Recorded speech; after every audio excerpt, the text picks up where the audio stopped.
Hello everyone, સ્વાગત છે આપ સૌનું ટાર્ગેટ જીપીએસસી યુટ્યુબ ચેનલમાં. હું હર્ષલ જૈન સર આપનું સ્વાગત કરું છું. મિત્રો, આપણે અત્યાર સુધીમાં સરસ મજાના એવા સેશન્સ બની ગયા છે. એમાં જ આપણે ભારતના ઇતિહાસમાં આગળની કડી જોવા જઈ રહ્યા છે. તો પહેલા આપણે નાનકડી ઇન્ફોર્મેશન આપી દઈએ, પછી આપણે સેશનની શરૂઆત કરીએ. તો હવે ભારતના ઇતિહાસમાં આપણે મૌર્ય વંશની શરૂઆત કર્યું છે. ભગવાનના દર્શન કરી લઈએ આપણે. જય શ્રી શ્યામ, ખાટુ શ્યામ બાબાની જય હો. આપણો પશુનો આપણો પ્રદેવ. મારું નામ હર્ષલ જૈન અને 7 વર્ષ કરતાં બધું ટીચિંગ એક્સપિરિયન્સ આ ફિલ્ડની અંદર છે. અને 4-5 વિષય કરતાં પણ વધારે વિષયની અંદર મારી જે આવડ છે, બરાબર, મારું જે આખું કોન્ટેન્ટ ક્રિએશન છે, એ મેં ઘણા બધા વિદ્યાર્થી મિત્રો સુધી પહોંચાડ્યું છે અને એના કારણે ઘણા બધા વિદ્યાર્થી મિત્રો એક્ઝામમાં પાસ પણ થયા છે. બધું જ તમને ટેલિગ્રામ ચેનલમાં અવેલેબલ છે અમારી, બરાબર. 7 વર્ષ કરતાં વધુ ટીચિંગ એક્સપિરિયન્સ નીચે આપેલી એક્ઝામિનેશન મેં પોતે ક્લિયર કરી છે. અમારી એપ્લિકેશન સરળ પાઠશાળા ડાઉનલોડ કરો, ફ્રી ઓફ કોસ્ટ છે, જેમાં તમને બધું જ મળી રહે છે. Free PDF, free test, paid test બધું ફ્રી છે. તમે એનો ભરપૂર લાભ લો. લિંક ડિસ્ક્રિપ્શનમાં આપી છે. ફેનકોલ એપ્લિકેશન ઘણા બધા વિદ્યાર્થી મિત્રો ડાઉનલોડ કરી લીધી છે. તેમના ડાઉટ અમે સોર્ટ આઉટ પણ કરાવે છે લાઈવ વિડીયો કોલ થકી. કોઈ ચાર્જ નથી લીધો, તો તમે લોકો પણ લાભ લઈ શકો છો. લિંક ડિસ્ક્રિપ્શન બોક્સમાં છે. અમારી ટેલિગ્રામ ચેનલ લિંક ડિસ્ક્રિપ્શન બોક્સમાં છે. ત્યાં તો તમારે જોડાઈ જવાનું, કારણ કે બધી જ નોટિફિકેશન ત્યાં જ આવશે. સાંજે 9:30 વાગે તમારે દરેક વિદ્યાર્થી મિત્રોએ થિયરી જોવા માટે આવી જવાનું છે. ઓકે, મૌર્ય વંશની વાત કરીએ તો ભાઈ મૌર્ય વંશમાં આપણે ઇતિહાસના સ્ત્રોત ચંદ્રગુપ્ત મૌર્ય, બિંદુસાર, સમ્રાટ અશોક, એની રાણી, કલિંગ, ધર્મ પ્રચાર અન્ય દેશમાં, બરાબર. આટલી વસ્તુ જોશું. પછી એની અંદર આગળ વાત કરીએ તો મૌર્ય વંશમાં સમ્રાટ અશોક, અભિલેખ, ચૌશિલેખ, સ્તંભલેખ, લઘુશિલાલેખ, લઘુ સ્તંભલેખ, આટલી સુધી આપણે ચર્ચા કરવાની છે મેઇન આ ટોપિકની અંદર, બરાબર. અને પછી મૌર્યકાળનો વહીવટ છે એ બીજી સ્લાઇડમાં આવશે, આપણે બીજી પીડીએફમાં. તેમાં તમામ ચર્ચાઓ છે તે કરવાના છીએ. મેઇનલી આપણને ખબર હોવી જોઈએ, સાહેબ, મૌર્ય વંશનો ઉદ્ભવ કઈ રીતે થયો. આપણે છેલ્લે ભણી ગયા હતા નંદ વંશના રાજા. છેલ્લા રાજા હતા ધનાનંદ, બરાબર. ધનાનંદની કૂટનીતિનો ઉપયોગ કરીને, પૈસાનો બેફામ ઉપયોગ કરીને એણે મગધ જે છે એ જીત્યું હતું. પરંતુ મગધ જીત્યું, પણ એને વિવેક બુદ્ધિ નહોતી. એટલા માટે કરીને ચાણક્ય જેવા મહાનુભાવ છે એમનું જબરદસ્ત અપમાન કર્યું. આ અપમાનને સહન ન કરી શકે ચાણક્ય. એટલા માટે એમણે પોતાની ચોટી ખોલી કાઢી. અને ચોટી ખોલીને એમણે શું કર્યું, એમણે પ્રતિજ્ઞા લીધી કે જ્યાં સુધી આ મગધના નંદ વંશનો સમૂળગો નાશ નહીં કર્યું, ત્યાં સુધી આ ચોટલી પાછી નહીં બાંધું. એટલે ચંદ્રગુપ્ત મૌર્ય છે એ બાળપણથી જ એમના સંપર્કમાં આવે છે અને ટ્રેન કરે છે બધી ટાઈપમાં. અને પછી ચંદ્રગુપ્ત મૌર્ય ચાણક્યની મદદથી લશ્કર હોય છે આખું સરસ મજાનું એવું, ચાણક્યની કૂટનીતિનો ઉપયોગ કરે છે અને ધનાનંદને હરાવી કાઢે છે, મારી નાખે છે.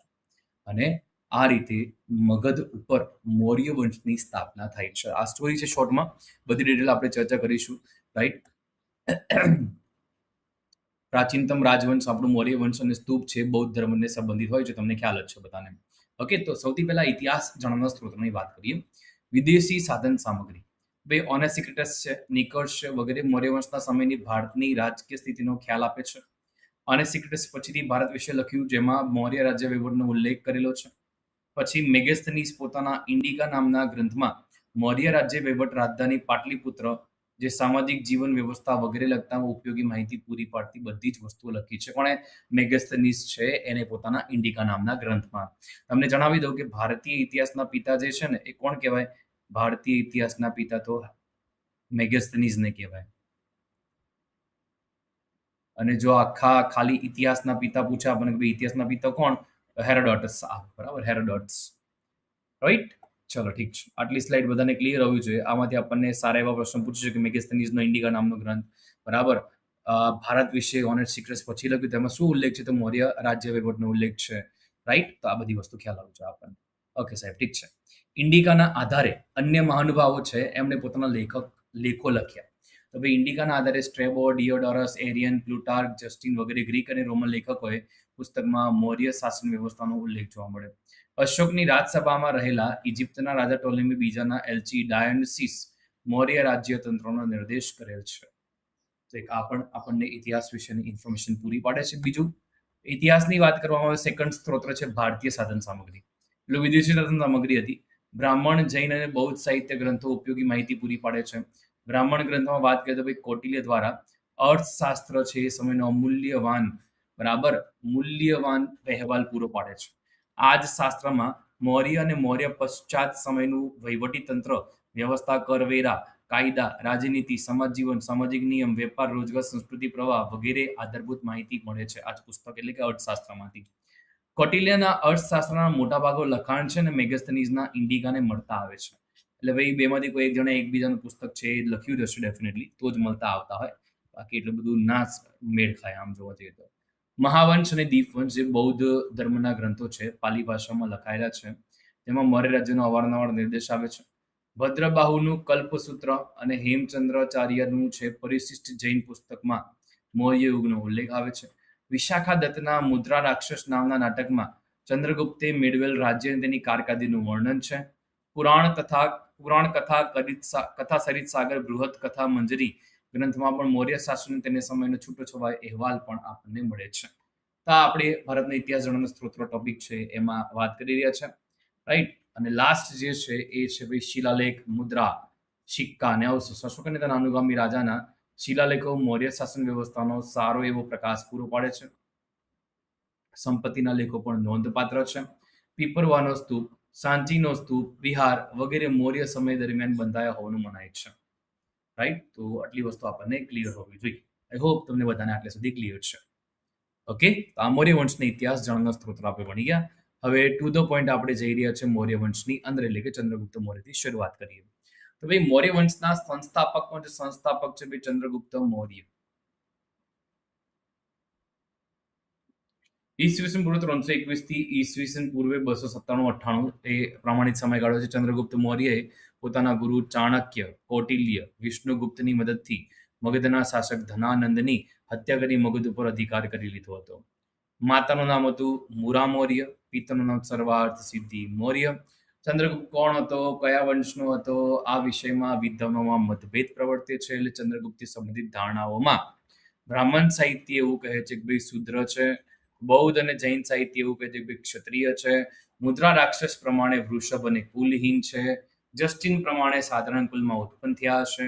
વિષ્ણુ પુરાણ પ્રમાણે ભાઈ નીચ કુલમાં ઉત્પન્ન થયા છે. બરાબર. તો આ તમને ખ્યાલ આવવું જોઈએ આ વસ્તુ. આનું જોડકું તમને પરીક્ષામાં પૂછી શકે, એટલે જોડકું ખાસ યાદ રાખજો ભાઈ.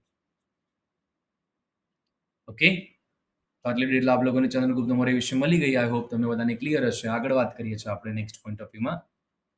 હવે ચંદ્રગુપ્ત મૌર્યનું ચંદ્રગુપ્ત નામથી પ્રાચીનતમ અભિલેખીય પુરાવો રુદ્રદામાના જૂનાગઢ અભિલેખમાંથી મળે છે. ચંદ્રગુપ્ત મૌર્યની દક્ષિણ ભારતની વિજયના વિશેની જાણકારી તમિલ ગ્રંથ અહનારુરુ પુરનારુરુમાં અને અશોકના અભિલેખમાંથી મળે છે. ચંદ્રગુપ્ત મૌર્ય જે જીત્યા ને દક્ષિણ ભારતની વિજયની, તો એની જાણકારી તમિલ ગ્રંથ છે એક અહનારુરુ પુરનાનુરુ અને અશોકના અભિલેખમાંથી મળે છે.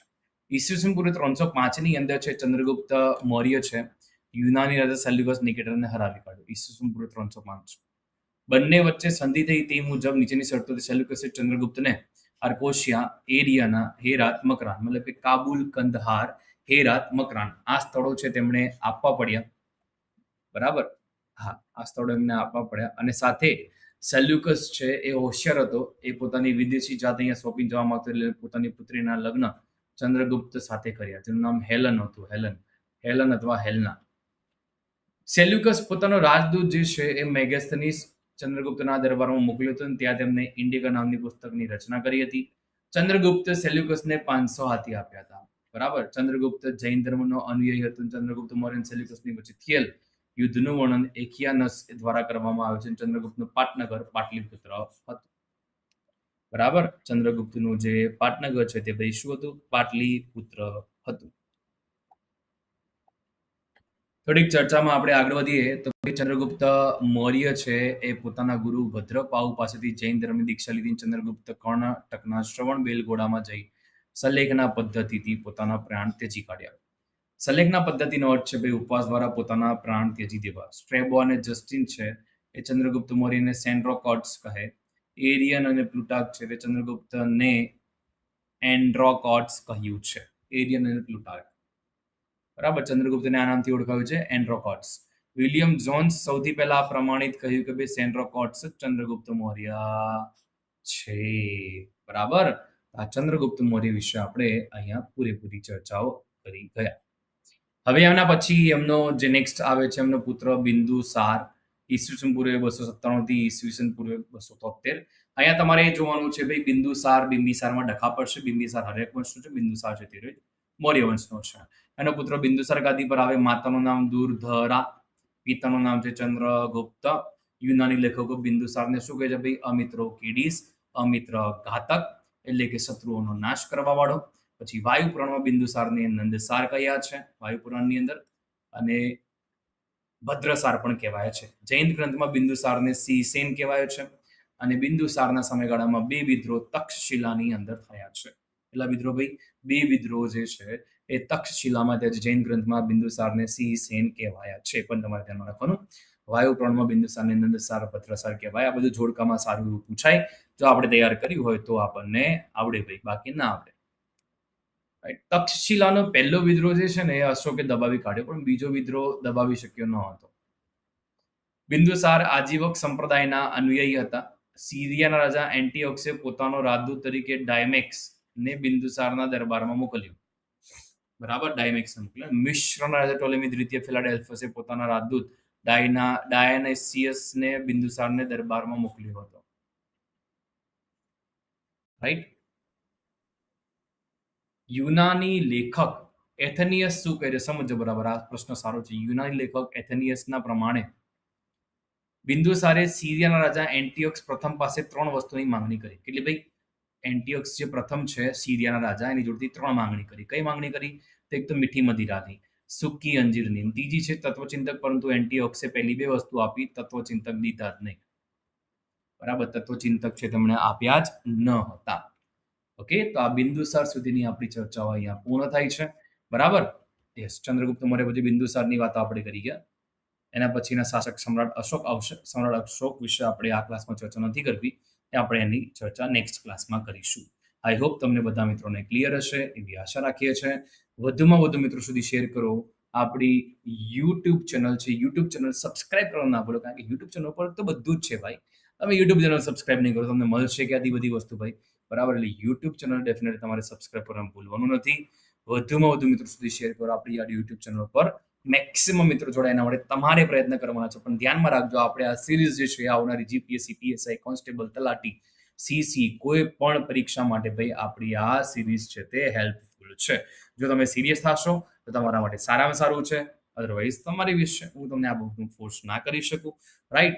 યસ, મળીએ નેક્સ્ટ ક્લાસમાં. જય હિન્દ, જય ભારત, જય જય ગરવી ગુજરાત. વધુમાં વધુ મિત્રો સુધી શેર કરો. આપણી યુટ્યુબ ચેનલ સબસ્ક્રાઇબ કરવાનું ભૂલતા નહીં. આ તમને નંબર આવે છે.